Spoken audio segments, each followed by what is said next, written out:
Bom dia, irmãs. Graça e paz. Amém? Irmãs, eu vou convidar vocês a sentar um pouquinho mais à frente, se possível. A classe hoje está um pouco desfalcada, vamos ficar um pouquinho mais perto para ver se dá aquela impressão de que a gente está num grupo maior, aquela ilusão de ótica. Irmãs, nós vamos dar continuidade aos nossos estudos. Vou pedir ao diácono Salatiel para apagar essa primeira luz aqui, por gentileza. Eu acho que melhora. Pronto. Então, irmãs, nós vamos dar continuidade às nossas exposições no livro de Jó. Essa é a nossa 7ª lição. Nós vamos refletir nessa manhã acerca dos capítulos 8, 9 e 10. É isso, Jó, capítulos 8, 9 e 10. Esse é o objetivo, da nossa lição nesta manhã. Nós temos visto ao longo das últimas semanas, o livro de Jó, ele é dividido nessa estrutura que as irmãs podem acompanhar aí na projeção. Ele possui um prólogo, que funciona como uma introdução, são os capítulos 1 e 2.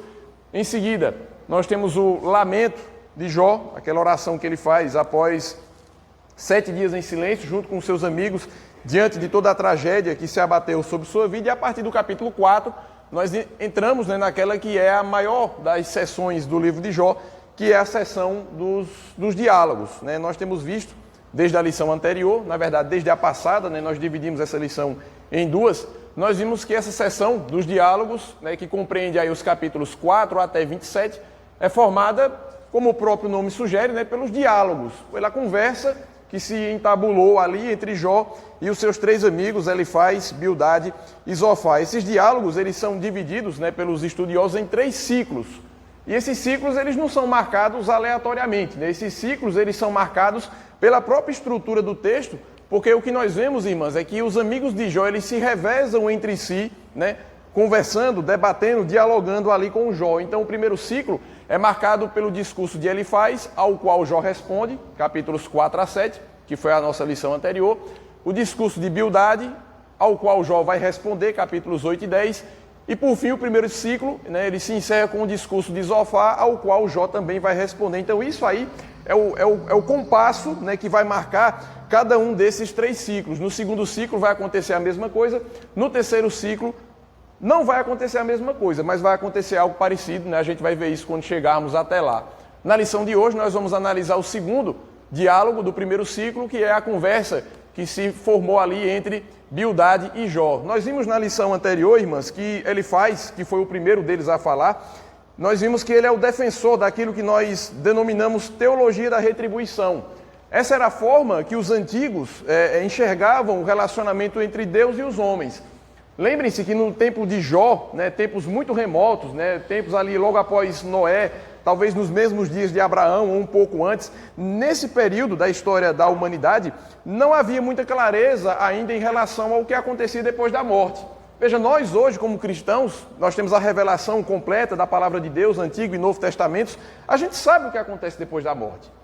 A gente teme a morte muitas vezes, alguns cristãos de forma até desesperada para a vergonha nossa, mas o fato é que nós sabemos o que acontece depois da morte. Depois da morte, os nossos documentos de fé, o credo e tudo mais, eles dizem que depois da morte o nosso corpo ele volta ao pó e a alma retorna a Deus. E nesse estado vão aguardar tanto justos quanto injustos até o dia da ressurreição final, quando todos os mortos ressuscitarão e aí o destino eterno de cada um será selado. Nos tempos de Jó não havia essa compreensão, ou pelo menos não de forma tão clara e difundida. No geral, como é que as pessoas enxergavam o pós-morte? Eles enxergavam o pós-morte como um estado de inconsciência. Em algumas culturas acreditava-se que a pessoa simplesmente desaparecia, sua alma, seu corpo. Já em outras culturas acreditava-se que as pessoas ficavam em uma espécie de departamento aí subterrâneo, em um estado de semi-inconsciência, mas não havia um entendimento naquela época de retribuição pós-morte, ou seja, nos dias de Jó, não havia aquela crença de que após a morte o justo iria para um lugar bom e o ímpio iria ser punido num lugar de sofrimento. Não havia esse entendimento. Então, se não havia nenhuma espécie de recompensa ou punição após a morte, se Deus tivesse que fazer justiça, ele ia fazer justiça aonde? Aqui e agora. E de certa forma, irmãs, essa teologia, entre aspas, não deixa de fazer algum sentido. Ora, se existe um Deus, se esse Deus é justo, e se ele abençoa o justo e pune o ímpio, ele tem que fazer isso aqui, nesse mundo, porque não tem mundo por vir. Então, irmãos, essa era a forma como os antigos enxergavam o relacionamento de Deus com os homens. Por isso que eles entendiam que o justo, ele tinha que ser abençoado por Deus nessa vida, materialmente falando, prosperidade, saúde, riqueza, fama, reconhecimento, enquanto que o ímpio, ele deveria, por necessidade do caso, nessa vida ser punido. E é interessante que essa teologia, quando você pega ela de trás para frente, ela também faz sentido na cabeça das pessoas daquele tempo. Ou seja, aquela pessoa que sofre, ela sofre porque é má. Ela sofre porque ela é ímpia. Alguma coisa ela fez para merecer. Por outro lado, aquela pessoa que é abençoada, que prospera, que é rico, que tem família feliz, casamento perfeito, carro na garagem, conta bancária recheada, se essa pessoa é abençoada assim, é porque Deus aprova, é porque essa pessoa é justa. E o grande problema, irmãs, é que essa teologia da retribuição, que tem uma aparência, né, de verdade, que tem uma aparência de razoabilidade, na verdade, no caso de Jó, ela é absolutamente errada. Porque a gente sabe, pelos capítulos 1 e 2, que Jó era um homem íntegro e reto, temente a Deus e que se desviava do mal. E esse mesmo homem agora está no monturo, sentado em cima do lixo, coberto de doença, sem filhos, pobre, sem o apoio da esposa, sem o apoio dos amigos. Como é que você concilia essas duas coisas? Alguma coisa está errada. Alguma coisa está errada nessa equação. Então ele era o defensor desse entendimento, da teologia da retribuição. É por isso que no seu primeiro discurso a Jó, ele vai dizer, olha Jó, alguma coisa de errado você deve ter feito. O melhor que você pode fazer é se arrepender e esperar que Deus restaure a sua vida. Ele faz, irmãs, ele foi o primeiro a falar, ele era o mais velho deles, é aquele que vai demonstrar mais sabedoria ao longo dos seus discursos, porém, né, ele dá o tom e os seus dois amigos, Bildade e Zofar, eles vão tocar a mesma canção. Na manhã de hoje nós vamos analisar o discurso de Bildade, que nada mais é do que, em outras palavras, o mesmo discurso de Elifaz, ou seja, teologia da retribuição. Jó, alguma coisa de errado você fez, você precisa se arrepender. Se você fizer isso, sua vida vai voltar ao que era antes. Aqui nós temos Bildade, né, na sua vez agora de se dirigir a Jó. Elifaz foi o primeiro a falar, é o mais velho, está ali agora pensativo. Né, ele não foi bem sucedido na sua tentativa de fazer Jó confessar o suposto pecado que ele tinha cometido, que ele teria cometido, e agora Bildade, né, aquele que vai se dirigir a Jó, né? Perceba aí mais uma vez, olha, o que é isso?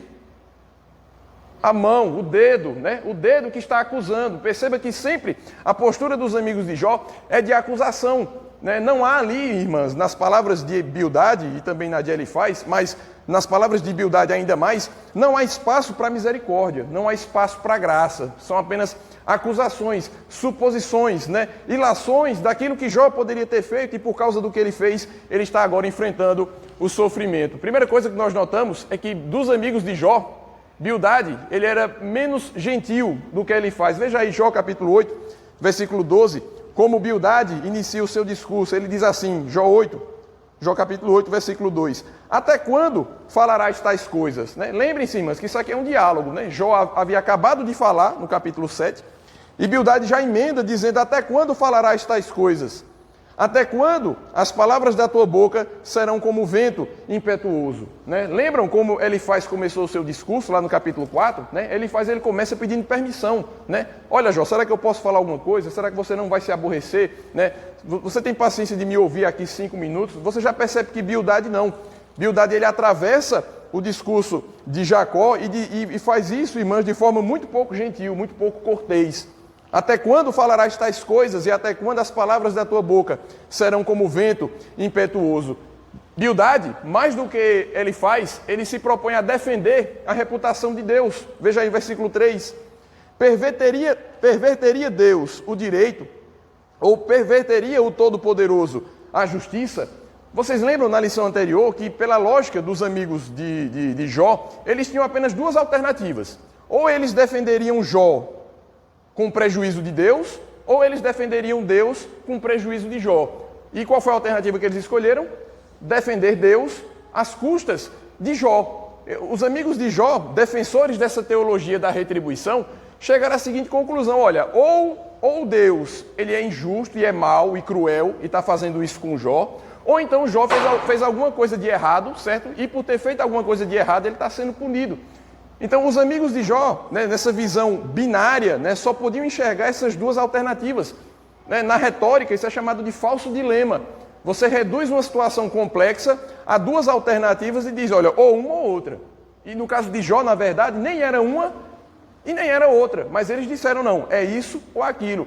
E por isso, né, os três amigos de Jó resolveram se colocar do lado mais fácil, que era o lado de quem? O lado de Deus. Enquanto isso, Jó ficou só, Jó ficou abandonado. A situação de Jó, irmãs, era muito difícil de fato, porque na mentalidade daqueles homens, defender Jó significaria acusar Deus. E quem quer acusar Deus? Ninguém quer acusar Deus. É mais fácil acusar quem? Jó. Então, os amigos de Jó assumem, digamos assim, a defesa de Deus, né? E ao mesmo tempo, e por fazerem isso, eles se tornam agora acusadores. Ao serem advogados, entre aspas, de Deus, eles se tornam agora acusadores de Jó. E é por isso, né, que Bildade ele se mostra aqui zeloso em defender a reputação de Deus. Olha, por acaso Deus perverteria o direito? Ou por acaso o Todo-Poderoso perverteria a justiça? Irmãs, Bildade, ele toma o partido de Deus, entre aspas, e ele não se preocupa em, na defesa de Deus, entre aspas, ser grosseiro com Jó, ser rude, e talvez mesmo até cruel. Veja o que ele diz aí no versículo 4. Se teus filhos pecaram contra ele, também ele os lançou no poder da sua transgressão. Veja só, Jó, há poucas semanas antes, havia sepultado os seus 10 filhos no mesmo dia, mortos numa catástrofe. Lembram? Né? Vento impetuoso dos 4 cantos da terra deram contra a casa do teu primogênito, a casa caiu sobre ele e todos eles morreram. E aí, poucas semanas depois, enquanto o homem ainda está digerindo a dor da perda dos seus 10 filhos, que ele sepultou com as suas próprias mãos, esse homem vem e diz, se teus filhos pecaram contra ele, também ele os lançou no poder da sua transgressão. Já pensou? Que forma cruel de você tratar um homem, né, que está enfrentando um sofrimento tão atroz. Olha, Jó, você está assim, é porque alguma coisa errada você fez. E se seus 10 filhos morreram, é porque alguma coisa errada eles também fizeram. Percebam que no afã, né, na expectativa de defender, entre aspas, a Deus, Bildade ele não se preocupa em ser cruel, em ser grosseiro, em ser insensível com aquela pessoa que está enfrentando tanta dor. Só essa introdução, irmãs, nos mostra, né, o tom que seria o discurso de Bildade ali endereçado a Jó. Um comentarista divide esse sermão, entre aspas, de Jó em 3 pontos. É como se ele convidasse Jó para olhar para cima, como se ele convidasse Jó a olhar para trás e como se ele convidasse Jó a olhar ao seu redor. Nós vamos passar rapidamente por esses 3 pontos. Primeiro, Bildade, ele convoca Jó a olhar para cima, né? Olhe para o alto. A partir do versículo 5, diz o seguinte: mas, se tu buscares a Deus e ao Todo-Poderoso pedires misericórdia, se fores puro e reto, ele, sem demora, despertará em teu favor e restaurará a justiça da tua morada. O teu primeiro estado, na verdade, terá sido pequeno, mas o teu último estado crescerá sobremaneira. Perceba aqui, irmãos, como Bildade, ele convida Jó, né, a se arrepender. Ele simplesmente pressupõe que Jó pecou. Alguma coisa muito grave ele fez. E se esse é o caso, bastaria apenas que ele se arrependesse, versículo 5, se buscares a Deus e ao Todo-Poderoso pedires misericórdia, se ele fizesse isso, tudo voltaria ao que era antes. Pelo menos é o que Bildade acredita e pelo menos é o que ele promete, né? O teu estado, o teu primeiro estado, tua riqueza antes dessa tragédia não vai nem se comparar ao teu segundo estado, né? Basta você simplesmente se arrepender, pedir perdão a Deus e esperar. Percebe, irmãs, que é uma solução aparentemente fácil? E percebe como é uma solução tão fácil, tão simples, para um problema tão complexo, tão difícil como o de Jó? Veja, desconfie sempre que alguém chegar com uma solução muito simples. Veja, se tem alguém que gosta de solução simples, sou eu, né? Eu sou extremamente prático, objetivo. Se tem uma solução simples, opa, é essa que eu quero. Mas, irmãs, para muitos casos, não tem solução simples, não tem remédio fácil, não tem atalho, não tem caminho mais curto. Principalmente quando se trata dos dilemas da nossa vida, dos assuntos mais importantes da nossa existência, quase sempre não há resposta fácil, né? Bildade tirou aqui do bolso rapidinho uma solução. Olha, Jó, já sei qual é o teu problema, está aqui a tua solução, não precisa agradecer. Está resolvido o caso. Mas percebe, irmãs, que apesar de ser uma solução aparentemente simples, na verdade, o discurso, né, a proposta que Bildade faz para Jó, na verdade era uma armadilha. Era uma armadilha, por quê? Vocês lembram que a tese de Satanás era a de que Jó, ele servia e amava a Deus em troca das bênçãos. Não era essa a tese de Satanás? A tese de Satanás era que Jó servia e amava a Deus porque Deus o abençoava, ou seja, era uma negociação. Jó oferecia amor, reverência e serviço e recebia da parte de Deus bênçãos. E é justamente isso que está em questão aqui, né, com as provações que Jó enfrenta. Percebam uma coisa, se Jó dissesse o seguinte: olha, Bildade, realmente, olha, eu tenho para mim que eu não cometi nenhum pecado específico que mereça da parte de Deus isso, mas eu vou aceitar a sua sugestão. Eu vou orar, vou me colocar aqui diante de Deus, vou confessar o que quer que eu tenha feito, que eu não sei o que foi que eu fiz, mas mesmo assim eu vou confessar e vou esperar que Deus restaure minha vida. Perceba uma coisa, se Jó fizesse isso, ele não estaria justamente fazendo aquilo de que o diabo o acusava, ou seja, de usar o seu relacionamento com Deus como uma moeda de troca. Jó percebeu essa armadilha, né? Nós às vezes não percebemos, certamente não era a intenção de Bildade armar essa armadilha para Jó, mas irmãs, se Jó, ele aceita a sugestão de Bildade, confessa um pecado que não cometeu, simplesmente para ser restaurado na sua sorte, não seria isso aquilo de que o diabo o acusava? De usar o seu relacionamento com Deus como uma moeda de troca? Por isso que nós dizemos que a sugestão de Bildade, embora pareça muito piedosa, muito santa, busque a Deus, se arrependa, confesse o seu pecado, apesar dessa aparência de piedade, na verdade, aquilo era uma armadilha. Se Jó aceitasse a sugestão de Bildade e confessasse um pecado não cometido, simplesmente para ser abençoado por Deus, ele faria justamente aquilo de que o diabo o acusava. De usar a sua religião, o seu relacionamento com Deus como uma moeda de troca. E é por isso, irmãs, que a reação de Jó ao discurso dos seus amigos, muitas vezes ela é enfática. Jó muitas vezes chega quase a ser violento nas suas respostas, porque Jó percebeu essa armadilha. Veja, irmãs, Jó, ele ao longo de todos os diálogos, ele sempre vai defender a sua integridade, ele vai dizer: olha, eu não fiz nada. Não que ele não se reconhecesse como pecador, ele sabia que era pecador, ele oferecia holocaustos a Deus pelo seu pecado e pelo pecado dos seus filhos, mas Jó, ele não abria mão da sua integridade. E ele não fazia isso, irmãs, por orgulho, ele não fazia isso simplesmente para defender sua reputação. Veja, o camarada está cheio de feridas, sem seus filhos, sentado no lixo. Qual a preocupação que uma pessoa dessa tem com a sua dignidade? Nenhuma. Jó queria apenas que a verdade fosse revelada e que a resposta fosse dada às suas perguntas. E para que essa resposta fosse dada, ele jamais poderia admitir ter cometido pecados que não cometeu. Jó, irmãs, ele poderia insistir na sua integridade, apesar da sugestão dos seus amigos, porque o relacionamento de Jó com o seu Deus era um relacionamento pautado pela sinceridade, pela franqueza. Veja, se Jó tivesse aceitado a sugestão de Bildade e se ajoelhasse ali e tivesse confessado a Deus um pecado imaginário, isso poderia até satisfazer os seus 3 amigos, né? Finalmente, puxa, eu pensei que ele não ia reconhecer nunca, né? Faz tantos dias que a gente está aqui conversando e esse homem não admite que pecou, finalmente agora ele se arrependeu. Veja, isso poderia satisfazer a teologia rasa dos amigos de Jó. Mas, irmãs, Jó ele não enganaria a Deus. Porque Deus conhecia o seu coração, Deus conhecia o seu servo e sabia que Jó, ele era inocente de qualquer acusação. Jó poderia ter aceitado a sugestão de Bildade, vestir aquela capa de santidade, de aparente piedade. Veja, mas nada disso diante de Deus seria reconhecido.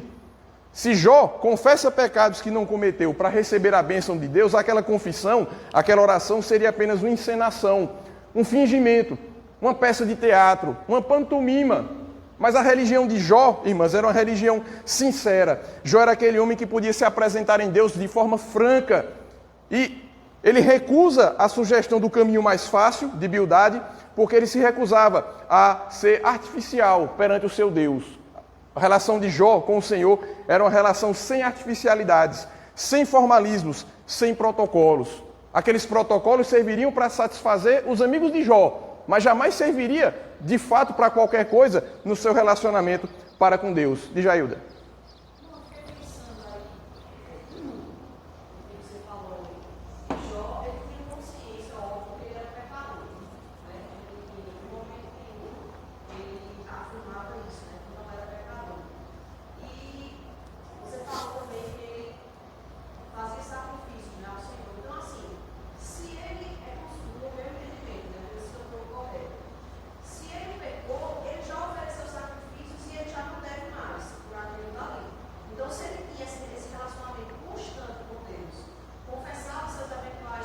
Uhum.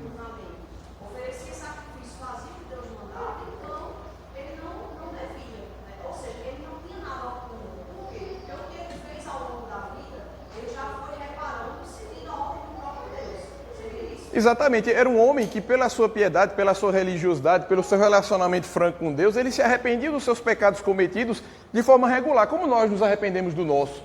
A grande questão é que os amigos de Jó acusavam ele de ter algum pecado oculto.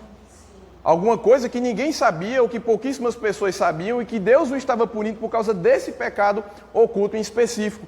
Então, a grande questão de Jó era essa. Jó tinha ali duas alternativas. A alternativa mais fácil, que era seguir a sugestão dos seus amigos, confessar pecados que não cometeu para ser eventualmente restaurado, ou persistir naquela que era a posição mais difícil, que era de quê? A de defender a própria integridade. Qualquer pessoa que assistisse Jó falando, qualquer um de nós que estivesse ali escondido no lixão, olhando Jó falar, ouvindo Jó falar na verdade, a gente ia pensar o quê? Rapaz, que cabra orgulhoso. Que cabra orgulhoso. Ele está dizendo aqui que não tem pecado que precisa ser confessado. Ele está insistindo ainda que é um homem íntegro. Tem 3 amigos aqui mais velhos do que ele, mais sábios do que ele, mais experientes do que ele, todos 3 aconselhando. Será o caso de que todo mundo está errado e só esse homem está certo? Não é o que a gente pensaria? Sendo bastante sinceros, mas Jó ele insiste na sua integridade. Repito, não por orgulho, não pelo desejo de ter a sua reputação preservada, mas porque era a verdade.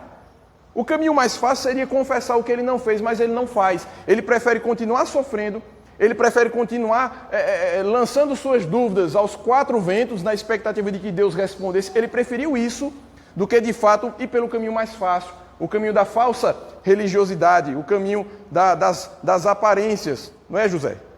É? Se é. Então, Bildade, ele pede para que Jó olhe para cima e agora ele pede para que Jó ele olhe para trás, a partir do versículo 8. Pois eu te peço, pergunta agora às gerações passadas e atenta para a experiência de seus pais, porque nós somos de ontem e nada sabemos, porquanto nossos dias sobre a terra são como a sombra. Porventura não te ensinarão os pais? Não haverão de falar-te do próprio entendimento, não proferirão estas palavras. Veja, irmãs, aqui, Bildade pede para que Jó olhe para trás. Né? Primeiro, olhe para cima, confesse seus pecados a Deus, espere que Deus mude sua sorte. Agora, olhe para trás. Né? Olhe para trás para quem? Para os antigos. É interessante que no seu discurso, ele faz, lá no capítulo 4, ele apela para uma suposta revelação que ele recebeu. Né? Veja aí, Jó capítulo 4, a partir do verso 12, Jó 4, 12. Veja o que ele faz, vai dizer. Uma palavra se me disse em segredo, e os meus ouvidos perceberam um sussurro dela. Entre pensamentos de visões noturnas, quando o profundo sono cai sobre os homens, sobrevieram-me o espanto e o temor, e todos os meus ossos se estremeceram. Então, um espírito passou por diante de mim, e fez-me arrepiar os cabelos do meu corpo. Parou ele, mas não lhe discerni. A aparência de um vulto estava diante dos meus olhos, houve silêncio e ouvi uma voz. Veja, ele faz, quando ele falou com Jó, ele alega que aquelas palavras que ele dizia a Jó eram palavras de um espírito que lhe comunicou. Aí os teólogos divergem, né, se isso aqui teria sido de fato algo que Deus lhe disse, se aquilo foi um sonho que ele teve, um devaneio, um demônio, enfim. Mas o que ele diz é que a sua teoria, né, a sua sabedoria, ela vinha do sobrenatural, vinha do além. Enquanto que Bildade agora, ele vai apelar não para uma revelação, mas ele vai apelar para quem? Para a tradição. Olhe para o passado, Jó. Consulte os nossos pais, os nossos avós, né? Veja, olhe para a tradição, olhe para os antigos, olhe para o conhecimento acumulado ao longo de séculos. Percebam que Bildade, ele traz para o seu lado, né, o apoio da tradição. Com esse argumento, irmãs, Bildade ele coloca Jó contra a parede, numa situação que é difícil de você responder. É como se Bildade dissesse, Jó, essa teoria que a gente está te apresentando aqui, a gente aprendeu dos nossos pais, que aprenderam dos nossos avós, dos nossos bisavós, em toda parte do mundo conhecido, se entende dessa forma. Olha, se você está sofrendo, você fez alguma coisa errada. Se você confessar, a sua sorte vai ser restaurada. É isso que os antigos ensinam. Essa é a nossa tradição. Por acaso, você acha que sabe mais do que todo mundo? Você acha que sabe mais do que os nossos antepassados? Você acha que sabe mais do que o conhecimento acumulado da humanidade ao longo de séculos? Irmãs, como é que você responde a isso aí? Como é que você sai de uma situação dessa? Você vai dizer que sim? Não, eu sei. eu sei mais do que todo mundo. Percebem a armadilha, mais uma vez, em que Jó é colocado? Jó é encurralado pelo argumento, irmãs, aqui da sabedoria. Isso nos lembra o perigo que há, o perigo que mora na tradição. Veja, tem muita coisa boa que nós herdamos e recebemos dos nossos antepassados, e essas coisas elas devem ser mantidas. O conhecimento humano, ele se acumula ao longo dos séculos, e é tolice você ignorar tudo que os antigos produziram, tudo aquilo que eles desenvolveram, e achar que você vai inventar a roda de novo. É por isso que o nosso conhecimento ele se apoia também na tradição. As escrituras elas foram escritas no desenvolvimento do tempo. Os profetas falaram em cima do que Moisés escreveu, os apóstolos falaram em cima do que os profetas e Moisés escreveram, e assim vai. Mas, irmãos, existe um perigo aqui na tradição. Nem todas as coisas que os antigos faziam, criam, falavam, ensinavam, praticavam, nem tudo o que eles faziam é necessariamente correto. Às vezes a gente se apega muito às tradições, aos costumes, aos usos, e não reflete acerca deles. E é bem possível, irmãs, que esses erros eles estejam sendo simplesmente perpetuados. Lembrem-se que boa parte do ministério de Jesus Cristo, nesse mundo, foi justamente ir contra a tradição dos seus dias. Por exemplo, Jesus Cristo era aquele que recebia quem? As crianças. Uma das coisas que mais me chama a atenção no ministério de Jesus, não sei se eu já comentei aqui, é o fato de que as crianças iam para cima dele. O que será que havia naquele homem que despertava nas crianças o interesse? Porque os evangelhos dizem que as crianças iam até ele, Os pais levavam, mas elas iam. E você percebe que Jesus era um homem que estava habituado a discutir com os escribas, discutir com os fariseus, era um homem habituado ao trabalho pesado, na marcenaria, na carpintaria e tal, mas veja, isso não impedia que Jesus Cristo tivesse alguma coisa que despertasse nas crianças o interesse. Ele dizia, deixai vir a mim os pequeninos. E Jesus colocava as crianças no colo, brincava com elas, e se pendura na roupa de Jesus, era aquela bagunça. Veja, por que isso quebrava uma tradição? Porque os homens, na antiguidade, especialmente na sociedade judaica, eles não se davam com as crianças. As crianças elas eram vistas como uma espécie de empecilho, de estorvo. Um mal necessário para a perpetuação da raça humana. As crianças elas não eram contadas no censo, as crianças não entravam no segundo pátio do templo. Veja, as crianças eram praticamente ignoradas, e um homem adulto, especialmente um mestre, ou alguém que se propunha a ser um mestre, ele não conversava com criança, era perda de tempo. Por isso que os discípulos, quando vêm as pessoas levando as crianças até Jesus, até os discípulos vão dizer, olha, tira esse menino daqui, Tira esse menino daqui que o homem está ocupado. Ele vai curar alguém, ele vai ensinar alguma coisa. Veja, até os discípulos, influenciados pela tradição dos seus dias, viam que as crianças atrapalhavam. E Jesus, pelo contrário, ele trazia, ele repreendeu os seus discípulos quando quiseram tirar as crianças de perto dele. Então perceba que Jesus, ele rompeu com muitas dessas tradições dos seus tempos. Por exemplo, Jesus aqui falando com quem? Com uma mulher. E não uma mulher qualquer, mas uma mulher de onde? De Samaria. Isso aqui é a mulher, uma gravura, uma xilogravura do episódio que aconteceu lá em João, capítulo 4, Jesus ali falando com a mulher no poço de Jacó. Veja, os judeus, eles não falavam publicamente com mulheres, a não ser com a sua. Não tinha essa coisa de encontrar a irmã na rua e conversar ali 2 minutos com ela na calçada. Não, os homens, eles não falavam com as mulheres. E se fosse uma mulher gentia, muito menos. E se fosse uma samaritana, pior ainda. Tanto é que os discípulos, eles se chocam, Lembram que eles foram pegar comida e Jesus ficou lá. Quando eles voltam, eles ficam surpresos pelo fato de Jesus estar ali falando com aquela mulher. Veja, mais uma vez, Jesus, ele rompendo com a tradição dos seus dias. Jesus, ele comia com publicanos e com pecadores. Tanto é que ele é acusado de ser glutão, de ser beberrão, ao ponto de Jesus dizer, olha, o que é que vocês querem?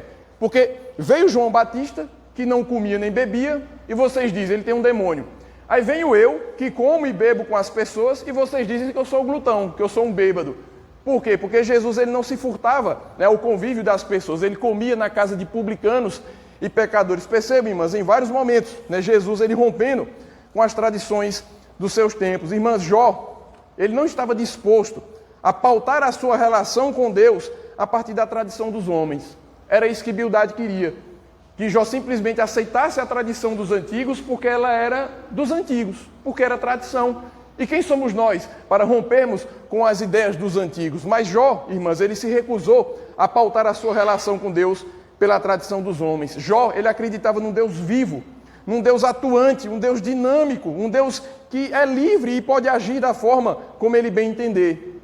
A teologia rasa dos amigos de Jó tinha uma vantagem, que era a vantagem da segurança proporcionada pela tradição. Não, aqui é seguro, esse terreno aqui é seguro, porque meu pai ensinou isso, meu avô, meu bisavô, esse aqui é o terreno seguro, eu não vou me arriscar, né? Se eu tenho essa tradição aqui, se eu tenho essa resposta fácil, eu vou ficar com ela. Mas Jó ele não aceita essa teologia rasa, essa falsa segurança, né? Jó, ele preferiu o risco de enfrentar por si só as suas dúvidas, os seus temores, os seus receios, ele preferiu isso a simplesmente aceitar o Deus manipulável da teologia da retribuição. Porque, irmãs, sempre há o risco de nós queremos encaixotar a Deus nos padrões que nós mesmos criamos.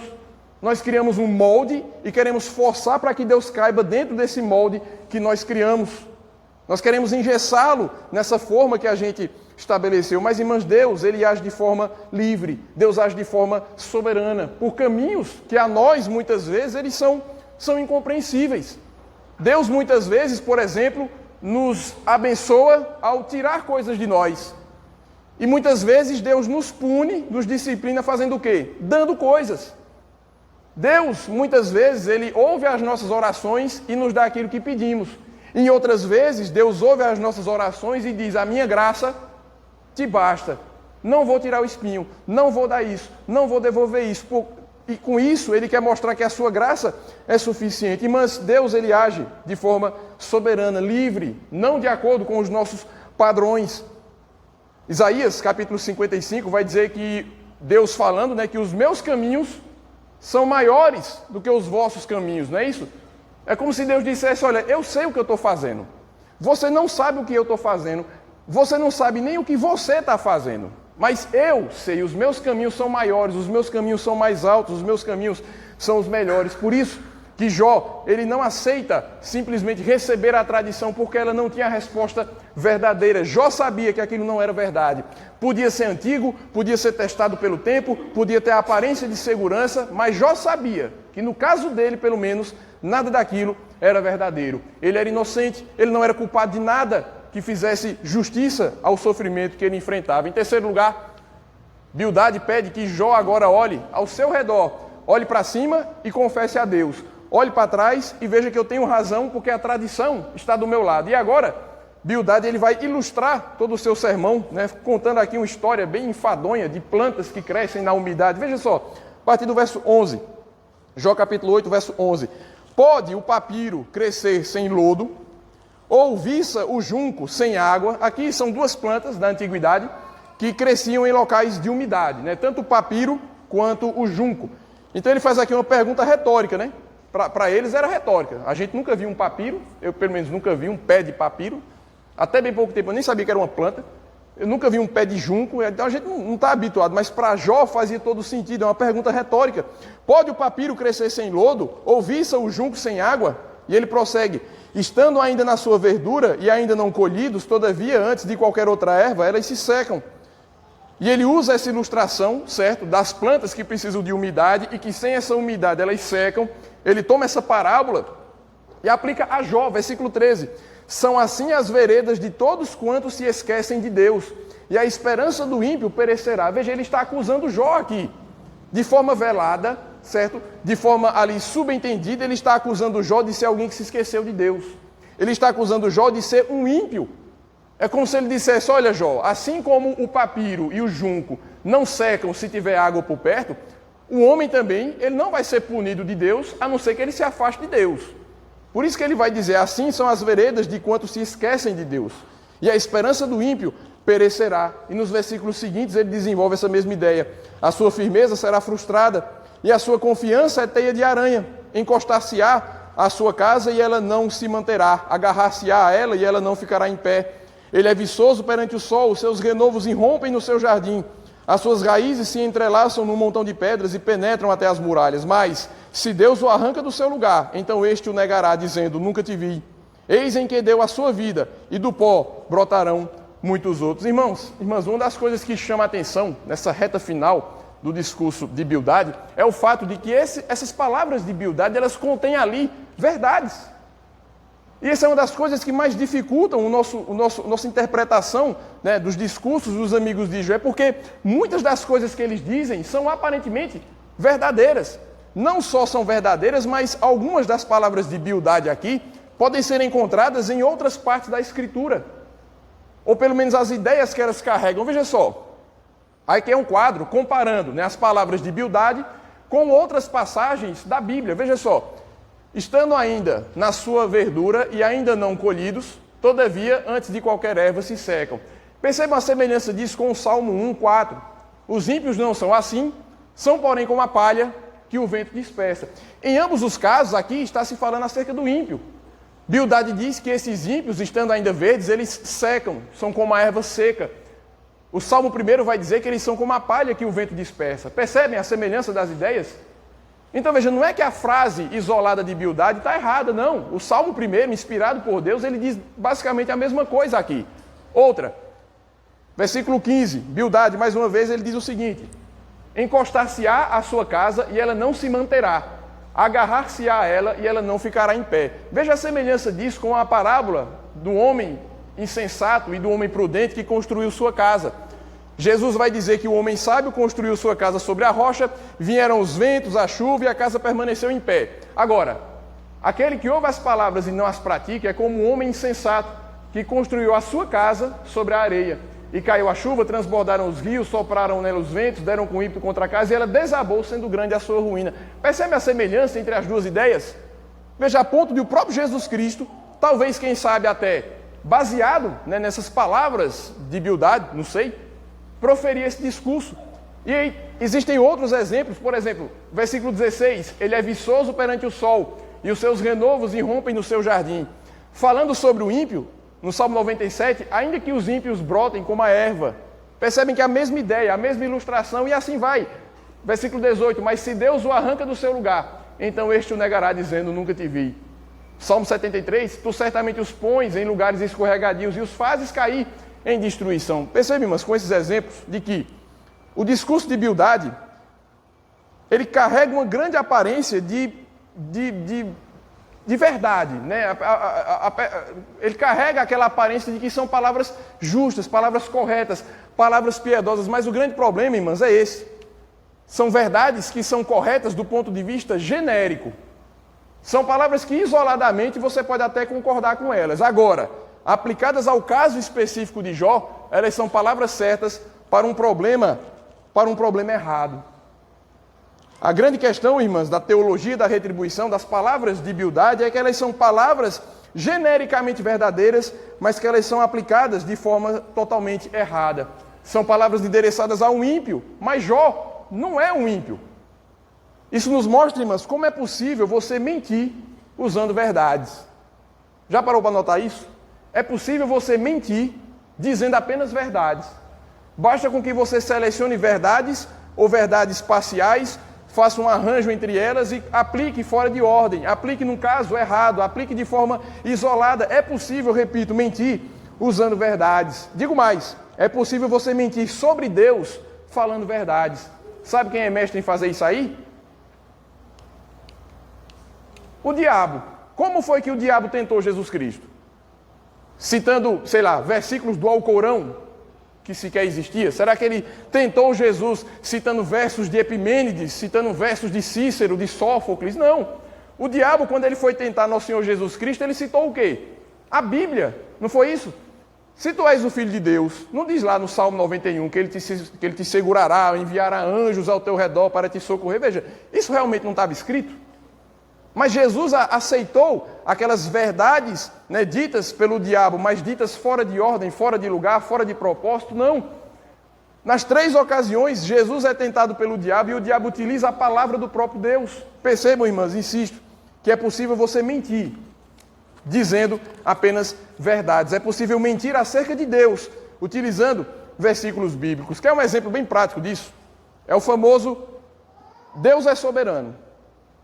Alguém discorda que Deus é soberano? Muito menos nós, reformados, muito menos nós, calvinistas. Alguém aqui duvida, discorda que Deus é soberano? Mas já percebeu a quantidade de vezes em que essa frase, assim, Deus é soberano, ela é solta, ela é proferida com um tom meio que anestesiante ou com um tom meio que fatalista.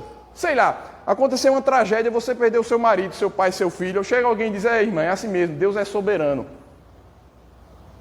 Como assim Deus é soberano? Eu sei disso. Você não ajudou a pessoa, você não consolou a pessoa, você não confortou a pessoa. Talvez você até colocou no coração da pessoa um sentimento ruim. Ora, mas Deus é soberano e ainda assim isso aconteceu. E por que Ele não evitou? E por que eu? Por que não outro? Que culpa ele tinha? Que culpa eu tenho? Então veja, irmãs, Deus é soberano. Muitas vezes essa frase ela é solta com esse efeito anestesiante, muitas vezes até de forma fora de ordem, fora de lugar. Certo? Um jovem perde uma irmã depois de um câncer de vários e vários meses, depois descobre que sua mãe tem um tumor no cérebro que não tem cura. Você chega para uma pessoa dessa e vai dizer, Deus é soberano? Não faz sentido. Por mais que a pessoa saiba que Deus é soberano, não é isso que ele precisa ouvir. A gente mora num país de 50 mil homicídios por ano, 90 e tantos % desses homicídios não vão ser solucionados, e você simplesmente diz, é assim mesmo, Deus é soberano. Eu não quero saber que Deus é soberano, eu já sei. Eu preciso de alguém que chegue para mim, me ouça, tenha a paciência de me escutar, que chore comigo, e se tiver alguma coisa boa para me dizer e útil, me diga. Mas simplesmente chegar para essa pessoa e dizer, Deus é soberano, irmãs, isso é uma obviedade, é uma platitude, é uma redundância, é uma coisa inócua, e em alguns casos chega mesmo a ser cruel. Como é que você chega para um homem coberto de chagas, que enterrou seus 10 filhos, que está na miséria e simplesmente diz, olha Jó, é assim mesmo, Deus é soberano. Chega quase a ser cruel. Isso nos mostra, irmãs, que verdades podem muitas vezes ser utilizadas de forma cruel, banal, de forma que ao invés de trazer ajuda e consolo, muitas vezes apenas desperta naquele que sofre ainda mais sofrimento. Diante de tudo isso, Jó, ele vai responder. Bildade, ele proferiu o seu discurso e agora é a vez de Jó, dar o seu parecer acerca daquilo que foi dito. Assim como ele fez no caso de Elifaz, ele vai se dirigir em primeiro lugar a Bildade e em seguida ele vai se dirigir a Deus. Nós vimos na lição anterior que essa atitude é característica de Jó. Ao longo do livro, os amigos de Jó nunca vão falar com Deus. Eles falam sobre Deus. Eles falam acerca de Deus. Jó é a única pessoa no livro de Jó que se dirige a quem? A Deus. Jó ele já percebeu que a resposta para o seu sofrimento não vai vir aqui da terra. E é por isso que ele clama àquele que está nos céus. Jó, ele se dirige à Bildade e ele vai, em primeiro lugar, reconhecer. Veja, é interessante que Jó, ele é alguém que realmente está buscando a verdade. Veja, ele não se opõe à Bildade simplesmente porque estava chateado, porque estava com raiva. Não, Jó ele tem o mérito de reconhecer que algumas coisas que Bildade havia dito realmente eram genericamente corretas, verdadeiras. Jó, embora estivesse muito irritado com seus amigos, mas ele estava disposto a aceitar dos seus amigos quando eles estivessem eventualmente corretos. Então veja, Jó capítulo 9, a partir do verso 1 até o verso 13, Jó vai dizer o seguinte, Jó capítulo 9, versículo 2, na verdade, sei que é assim. Percebem um homem que de fato está disposto a ser instruído, que ele de fato está procurando uma resposta, ele quer a verdade. Ele diz, olha, na verdade eu sei que é assim, porque como pode um homem ser justo para com Deus? Perceba aqui que Jó começa a reconhecer que algumas coisas que Bildade falou, e Elifaz falou inclusive, podem até ser verdadeiras. Verso 3, se eu quiser contender com ele, nem a uma de 1000 coisas lhe poderá responder. Ele é sábio de coração e grande em poder. Quem foi que porfiou com ele e teve paz? Ele é quem remove os montes sem que saibam, que ele, na sua ira, os transtorna. Ele é aquele, versículo 6, que move a terra fora do seu lugar, cujas colunas estremecem. Ele, versículo 7, é quem fala ao sol e este não sai, e sela as estrelas. Ele, Deus, versículo 8, é quem sozinho estende os céus e anda sobre os altos do mar. Foi ele quem fez a Ursa, o Órion, os 7 estrelas e as recâmaras do sul. Foi ele quem fez as grandes coisas que não se podem esquadrinhar e maravilhas tais que não se podem contar. Eis que ele passa por mim e eu não vejo, segue perante mim e eu não percebo. Eis que ele arrebata a presa, quem o pode impedir? Quem lhe dirá o que é que fazes? Deus não revogará a sua própria ira. Debaixo dele se encurvam os auxiliadores do Egito. Perceba aqui, irmãs, que nesse hino, nessa espécie de hino aqui que Jó compõe, ele reconhece que de fato Deus é grande. Ele reconhece que de fato ele, Jó, perante Deus, ele não é nada. Ele foi quem fez as constelações, as estrelas, ele é quem move a terra do seu lugar se ele quiser. Quem foi que já disputou com ele e venceu? Quem foi que brigou com ele e saiu vencedor? Veja, Jó reconhece todas essas coisas. Jó reconhece nas palavras de Bildade e do orador que lhe antecedeu verdades esparsas, verdades genéricas, mas ainda assim, irmãs, Jó, ao invés desse conhecimento todinho aqui lhe trazer conforto, mas todas essas verdades aqui, na verdade, o estavam oprimindo. Veja, despejar verdades sobre aquela pessoa que sofre, não necessariamente vai trazer conforto a ela, consolo. É igual a pessoa que está desesperada, enlutada, enfrentando a doença, com um filho doente, com um problema no casamento. Chegue para uma pessoa dessa e diga, Deus é soberano? Paciência, eu sei. Mas, e aí? Eu ainda estou sofrendo, eu ainda estou enlutado, meu filho ainda está doente, meu casamento ainda está por um fio. Saber que Deus é soberano não vai me ajudar em absolutamente nada. Foi isso que aconteceu com Jó, veja, a partir do verso 14. Como então lhe poderei eu responder, ou escolher as minhas palavras para argumentar com ele? A ele, Deus, ainda que eu fosse justo, não lhe responderia. Antes, ao meu juiz, eu pediria misericórdia. Ainda que o chamasse e ele me respondesse, nem por isso creria eu que desse ouvidos à minha voz, porque me esmaga como uma tempestade e multiplica as minhas chagas sem nenhuma causa. Ele não me permite respirar, antes me farta de amarguras. Se se trata da força do Todo-Poderoso, ele dirá, eis-me aqui. Se de justiça, quem me citará? Ainda que eu seja justo, a minha boca me condenará, embora eu seja íntegro, ele me terá por culpado. O fato de Deus ser grande, de Deus ser justo, de Deus ser poderoso, ao invés de ser um consolo para Jó, era a fonte da sua opressão, era a fonte do seu sofrimento.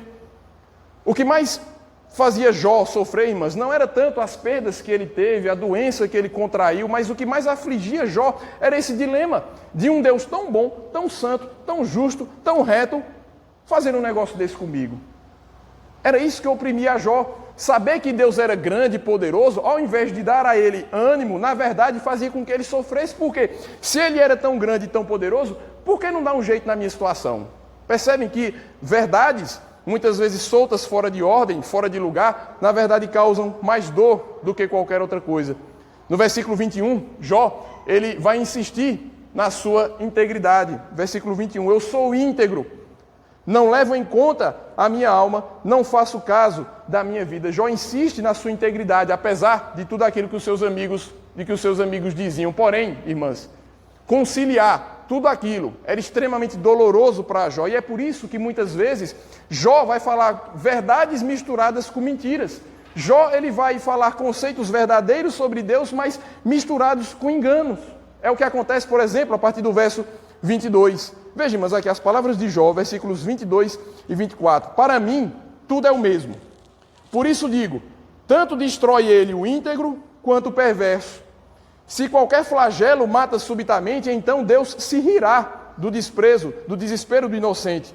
A terra está entregue nas mãos dos perversos, e Deus ainda cobre o rosto dos juízes dela.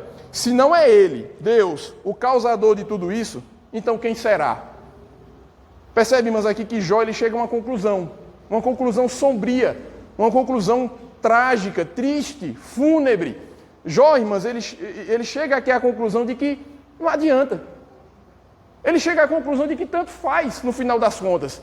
Se esse Deus ele é tão poderoso e ainda assim não é capaz de reverter o meu sofrimento, então no final das contas tanto faz. Não interessa, não importa. Jó, irmãs, ele chega aqui ao ponto mais baixo, né, do seu estado de alma, de espírito, pelo menos até agora. Se você acompanhar o estado de espírito de Jó desde o capítulo 1, você vai ver que Jó ele é um homem que está indo ladeira abaixo. Por quê? No capítulo 1,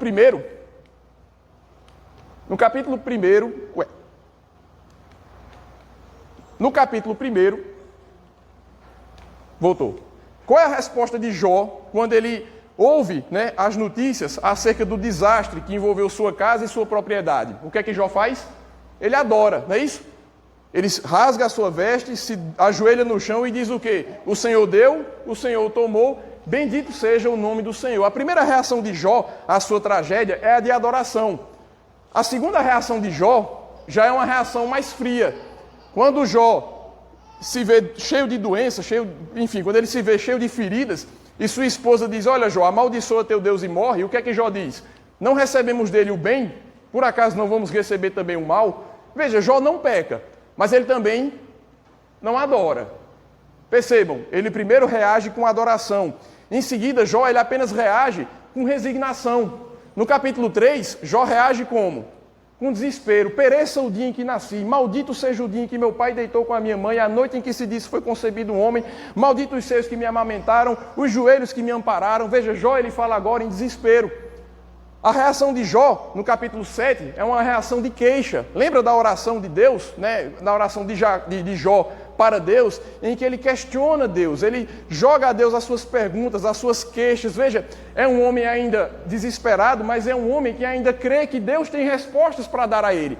Mas agora, irmãs, a sensação, o sentimento de Jó é de quê? É de apatia. Apatia do grego, apatos, né? Sem sentimento. É aquela pessoa que se entregou. Sabe alguém que se rendeu? Alguém que, para mim tanto faz. Olha, para mim tanto faz, tanto fez, certo? Se Deus quiser me abençoar bem, se Deus não quiser me abençoar, problema dele, porque tanto faz.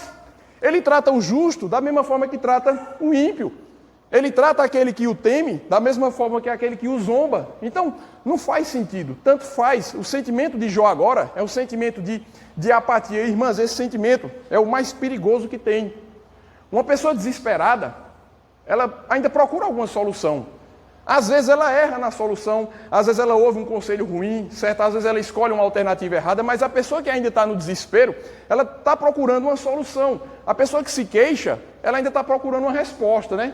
Ela quer alguma explicação, mas a pessoa quando entra no quadro de apatia, esse é o estado mais perigoso, porque é alguém que não vê mais solução. É como se Jó dissesse, olha, cansei, tanto faz. Tanto faz. Ele trata o justo como trata o ímpio. Ele não está nem aí para a terra está entregue aos homens maus, ele ainda cobre o rosto dos juízes.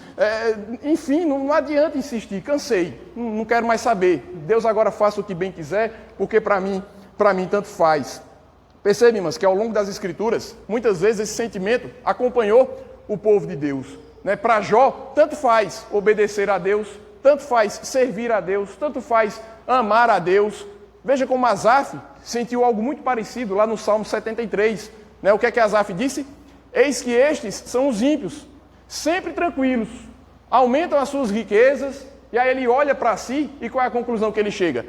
Com certeza foi inútil conservar puro o meu coração e lavar as minhas mãos na inocência. Por quê? Porque todo dia eu sou afligido, a cada manhã eu sou castigado. Percebe a semelhança entre as palavras de Asaf e a conclusão de Jó?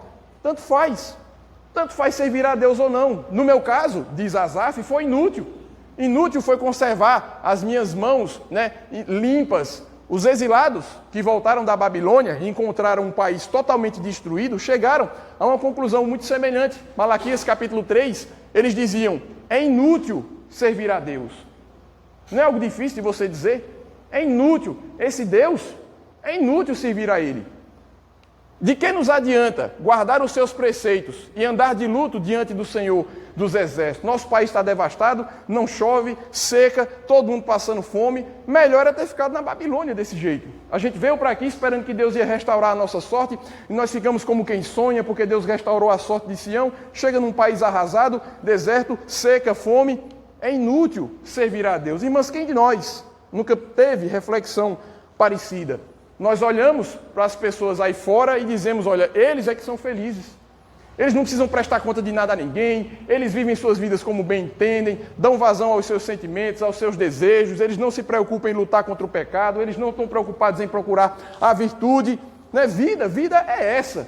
E olhe para eles, todo mundo rico, todo mundo sadio, todo mundo prosperando, todo mundo rindo, todo final de semana é uma festa, é uma alegria, e vai para a casa de um, e vai para uma vaquejada, e vai não sei o quê. Veja, eu não sei porque eu falei vaquejada, é porque tem gente que gosta, né? Tem gente, né? Aliás, você estava onde que chegou aqui agora? Está muito bem vestido, diga-se por sinal. Então veja, irmãs, perceba que esse sentimento de inutilidade, certo? Esse sentimento de desperdiçar a vida, eu já ouvi de pessoas que se afastaram do Evangelho, exatamente esse tipo de coisa. Foi tempo perdido da minha vida. O tempo que eu passei na igreja foi tempo perdido da minha vida. Vida é essa que eu estou vivendo aqui agora. Eu já ouvi pessoas dizendo isso. Então, irmãs, é por isso que eu digo que esse sentimento de apatia é o mais perigoso que tem, porque faz com que você simplesmente não se importe. Se Deus não se importa comigo, eu muito menos vou me importar com Ele. Vida que segue. Por fim, no capítulo 10, é com essas coisas em mente, irmãs, que Jó, ele agora vai se dirigir a Deus. No capítulo 9, ele fala com Bildade. Agora aqui no capítulo 10, Jó, ele vai se dirigir ao próprio Deus. Veja, Jó, ele vai orar a Deus com esse tipo de sentimento no coração. É inútil, não adianta, Deus não está nem aí, tanto faz. Mas percebe, irmãs, que Deus ele ainda preserva, né, a fé de Jó, mesmo nos momentos em que parece que vai romper ali o último fio, né? É um homem que está em total desespero. Na verdade, já passou o estágio do desespero, ele agora está na apatia completa. Jó estava ali a um passo, talvez, de apostatar, de negar a Deus, de lembrar a sugestão da sua esposa, que foi o quê? Amaldiçoa teu Deus e morre. Mas veja, irmãos, como Deus ele preserva os seus eleitos, né? A nossa confissão de fé vai dizer que os eleitos de Deus, muitas vezes, eles podem cair em pecados graves e podem escandalizar as pessoas, é verdade. Mas os eleitos de Deus, de alguma forma ou de outra, Deus vai trazer de volta. Às vezes com muito custo, às vezes com muita dor, às vezes com muito sofrimento, às vezes com muito tempo. Mas os eleitos de Deus, Deus não permite. Eles chegam na beira do precipício, mas Deus, na sua graça, na sua misericórdia, puxa o camarada e mantém ele no caminho da salvação. Foi aqui o que aconteceu com Jó. Ele estava na iminência de chutar o pau da barraca, mas a fé no seu coração não permitiu que ele desse o último passo na beira do precipício. Ele volta, né, a falar com Deus, e ele começa a sua oração questionando o Senhor. Versículo 3, Jó capítulo 10, versículo 3. Parece-te bem que me oprimas, que rejeites a obra das tuas mãos e favoreças o conselho dos perversos, né? É como se Jó dissesse, olha Deus, o senhor acha bonito isso que o senhor está fazendo comigo, né?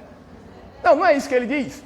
Parece-te bem, certo? Se um dia a gente bolar uma tradução alternativa das escrituras, né, para o nordestinês, vai ser um negócio assim, olha Deus, você acha bonito, você acha engraçado, você acha certo me tratar desse jeito? E é interessante que ele compara o tratamento que ele recebe de Deus com o tratamento dos seus amigos, né? E favoreças o conselho dos perversos. Tens tu olhos de carne? Acaso vês tu como vê o homem? São os teus dias como os dias do mortal? Ou são os teus anos como os anos de um homem? Para te informares da minha iniquidade e averiguares o meu pecado? Veja, aqui Jó, ele cobra de Deus que ele pudesse tratá-lo melhor do que seus amigos estão tratando. É por isso que ele vai dizer, olha Deus, você por acaso tem olho de carne? É como se Jó dissesse, olha Deus, você não tem condições de me tratar melhor do que os homens me tratam, no caso, os seus 3 amigos. Então Jó, ele apresenta diante de Deus os seus questionamentos, né, questionamentos francos, sinceros, a oração de um homem que conhece o Deus com quem ele está falando. Percebem ainda que Jó, em seguida, ele vai apelar, ele vai orar a Deus, mas ele vai apresentar ao Senhor argumentos. É interessante que muitas orações nas Escrituras, elas são assim, né? Não é simplesmente pedir a Deus o que eu acho que eu preciso, mas você tem que apelar a Deus, né? Apresentar os seus argumentos. As nossas orações muitas vezes são inespecíficas, são genéricas. Ah, Deus, abençoa a minha vida, abençoa a vida da minha esposa. Mas sua esposa precisa de quê? Sua esposa precisa de atenção? Deus, me ajude a ser um marido mais atencioso. Sua esposa precisa de paciência? Deus, concede graça à minha esposa, paciência, certo? Não que Natália precise, mas paciência é bom para todo mundo, né? Natália não precisa, ela não tem nenhuma necessidade disso, mas é sempre bom, abençoa a vida dela, abençoa a saúde dela, abençoa a gestação dela, aquela perna dela que vive inchada, o cansaço, coluna, não sei o quê. Veja, nós precisamos argumentar, né? E é o que Jó faz, veja, a partir do verso 8. E essa é uma das passagens mais bonitas aqui do capítulo 10. Veja, Jó argumentando com o próprio Deus. As tuas mãos me plasmaram e me aperfeiçoaram, porém, agora queres devorar-me. Jó aqui está falando de quando ele foi concebido no ventre da sua mãe. A ideia de plasmar é de dar forma, né? Então é como se Jó dissesse, olha Deus, tu me criaste ali em detalhes no ventre da minha mãe. Para quê? Para agora querer me destruir? E ele vai desenvolver essa argumentação a partir do verso 9. Lembra-te de que me formaste como em barro e queres agora reduzir-me a pó? Porventura não me derramaste como leite e não me coalhaste como queijo? De pele e carne me vestiste, e de ossos e tendões me entreteceste. Vida me concedeste na tua benevolência, o teu cuidado a mim me guardou. Percebe, mas a semelhança disso aqui com o Salmo 139? Me formaste no interior da minha mãe, né? Me entreteceste no seio da minha mãe, teus olhos ainda me viram a substância informe né, e escrevesse os meus dias. Veja, Jó, ele apela aqui ao Deus Criador. É como se Jó dissesse, resumindo tudo, olha Deus, tu me criou de forma tão soberanamente, de forma tão soberana e de forma tão assombrosamente misteriosa, como diz o Salmo 139, me deste o dom da vida, me preservaste por 9 meses no ventre da minha mãe, me trouxeste a esse mundo, para quê? Para agora eu estar aqui sentado no lixão, coberto de lepra? Percebe, mas aqui que a oração de Jó é uma oração que argumenta com Deus. Isso me lembra muito aquele episódio de Jacó, atravessando ali o vale de Jaboque, não foi assim? Jacó, tem que correr, 10h30. Jacó, fugindo do seu irmão, ele atravessa a sua família toda naquele rio, quando é a vez dele passar, tem alguém ali no rio. E aquela pessoa impede Jacó de passar pelo rio e eles começam a lutar. E aquela luta começou de noite e entrou pelo dia inteiro, né? Jacó era um homem forte, Jacó era bom no braço, passou a noite inteira lutando com o cara, e no final das contas o cara, vendo que não ia vencê-lo, né? O que foi que fez? Tocou ali na articulação da perna de Jacó, tirou ali o fêmur do acetábulo e Jó caiu no chão. E depois que aquilo ali acontece, Jó vai dizer, me diz o teu nome. E Jacó vai dizer, Jó e Jacó vai ser difícil agora. Jacó vai dizer àquele homem, me diz o teu nome. E aquele homem vai dizer, não, me diga você o seu. E ele começa a perceber que aquela pessoa não era uma pessoa qualquer. E ele diz, olha, meu nome é Jacó, e seu nome agora é Israel, porque como príncipe lutaste com Deus. É interessante que antes, né, de Jacó ser ferido, ele diz, olha, me larga. E o que é que Jacó diz? Não te largarei se não me abençoares. Não te largarei se não me abençoares. Isso aí, irmãs, é uma ilustração, é um tipo, uma alegoria de como deve ser a nossa vida de oração. A gente tem que se agarrar a Deus e não largar a Deus até que Ele nos abençoe. Argumente com Deus, né? Peça a Deus, explique a sua situação, diga do que você precisa. Foi o que Jó fez. Olha, Deus, tu me criaste, me trouxeste esse mundo para nada no final das contas. Essa era a oração de Jó, apresentando ali os seus argumentos. No final das contas, irmãs, tudo aquilo que Jó precisava era o quê? Era uma resposta. Perceba que, mais uma vez, em nenhum momento Jó pede para ser curado. Jó, ele não pede que seus filhos voltem à vida. Jó não pede que os sabeus devolvam seus rebanhos. Ele não pede que os caldeus devolvam seus rebanhos. Ele não pede para ser rico de novo. A única coisa que Jó deseja é o que está lá no versículo 2 do capítulo 10. Direi a Deus, não me condenes, faze-me saber por que contendes comigo. Meus irmãos, a única coisa que Jó desejava era uma resposta. Faze-me saber por que contendes comigo, por que eu? O que é que o Senhor quer de mim? Estão dizendo que eu estou nessa situação por causa do meu pecado. Eu sei e o Senhor sabe que não é pecado nenhum. Mas isso não responde à minha pergunta. Por que contendes comigo? É a resposta aqui que Jó, é a pergunta que Jó lança, né, aos 4 ventos. Jó, ele pergunta a sabedoria dos homens, representada nos seus 3 amigos, e não tem resposta. A única coisa que Jó pode fazer é levantar aos céus as suas perguntas, mas a única coisa que ele recebe de volta é o eco dos seus próprios gemidos. O homem está numa situação totalmente desamparada. A única coisa que ele deseja é uma resposta. Esse senhor aí, muito gentil, muito simpático, de feições bastante agradáveis, é um escritor russo chamado Dostoiévski. Esse é o retrato mais conhecido dele. Ele escreveu um livro chamado Recordações da Casa dos Mortos. Ele descreve o período em que ele passou numa prisão de trabalhos forçados, na Sibéria, na Rússia. E logo no começo do livro, ele descreve como era a vida na prisão e descreve o sofrimento que era uma prisão de trabalhos forçados, numa região muito complicada, 40 graus negativos, quase não tinha luz do sol, é um dos lugares mais inóspitos do planeta. Não à toa os prisioneiros iam para lá. E ele descreve o seguinte, de que aquilo que mais atormentava os prisioneiros não era o sofrimento do trabalho em si, mas era quando o trabalho que era imposto era um trabalho sem sentido. Por exemplo, ele vai dizer lá no começo do livro que quando o serviço era de construção, os condenados, eles até muitas vezes trabalhavam animados, porque você vê que, afinal de contas, a parede está subindo. Você vê que o alicerce está ficando bem feito. Quando a obra era de carpintaria, eles viam que o piso de tacos de madeira estava plano. Então, veja, ele dizia o seguinte, quando os condenados trabalhavam numa tarefa que fazia sentido, às vezes eles trabalhavam até felizes. Eles cantavam, eles brincavam. Vejam, eles estavam trabalhando para eles, na oficina deles, na empresa deles. Não, era um trabalho forçado. Se ele não trabalhasse, ele apanhava. Mas ainda assim, ele trabalhava feliz, porque havia um propósito.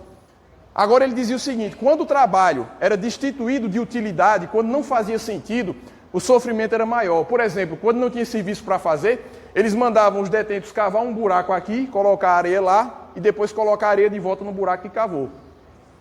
Não é um trabalho sem sentido, sem propósito. Ele dizia que esse trabalho, embora fosse mais leve, embora fosse menos cansativo, aquilo ali causava indignação nos condenados, nos detentos. Eu digo isso, irmãos, por quê? Porque não saber o motivo daquilo que nos acontece, muitas vezes é a principal causa do nosso sofrimento. Se Jó soubesse tudo aquilo que estava acontecendo, aquilo que a gente sabe, porque lê os capítulos 1 e 2, se Jó soubesse disso, talvez não, com certeza, ele estaria enfrentando o seu sofrimento de outra forma. Mas o que é que afligia a Jó? Era o fato de não saber. Por isso que ele clama: faze-me saber, porque contendes comigo. O comentarista Marcelo Aguiar, ele diz o seguinte: esta pergunta, por quê, não sai da cabeça de Jó. Naturalmente, sua dor é muito grande. O fato de sofrer sem motivo, porém, faz com que a dor se torne insuportável. Sua dor já era difícil, agora sofrer sem saber o motivo era pior. Não é isso que acontece conosco. Somos como Jó. Se algo ruim nos acontece, nós queremos saber a razão. É até possível que venhamos a aceitar o sofrimento, mas para isso precisamos enxergar nele algum sentido. Prossegue dizendo: a tragédia pura e simples, caprichosa e inexplicável, ela é extremamente revoltante. Esse tipo de sofrimento, sem explicação, abala a nossa confiança e pode até nos roubar a vontade de viver. Irmãos, assim como Jó, nós queremos saber os porquês, nós queremos compreender os motivos, queremos conhecer as razões. E assim como nós podemos voltar aos capítulos 1 e 2 de Jó para saber o que aconteceu nos bastidores celestiais, a gente quer que Deus também nos revele o que acontece nos bastidores celestiais da nossa vida. Por que isso? Por que eu estou enfrentando isso? Por que eu? Até quando? Como eu vou sair disso? Todavia, irmãs, é possível que Deus ele queira simplesmente não nos contar. É possível. Foi o que ele fez com Jó. Jó estava esperando que Deus dissesse alguma coisa e a gente já está no capítulo 10 e Deus até agora não falou nada com Jó. Nós queremos que Deus nos apresente os motivos, mas irmãs, e se Deus simplesmente não nos quiser contar? Se Ele simplesmente quiser que a gente persevere na ignorância, no desconhecimento. Lembra de quando Deus chamou Abraão? Abraão, sai da tua terra, da tua parentela, da casa do teu pai e vai para onde?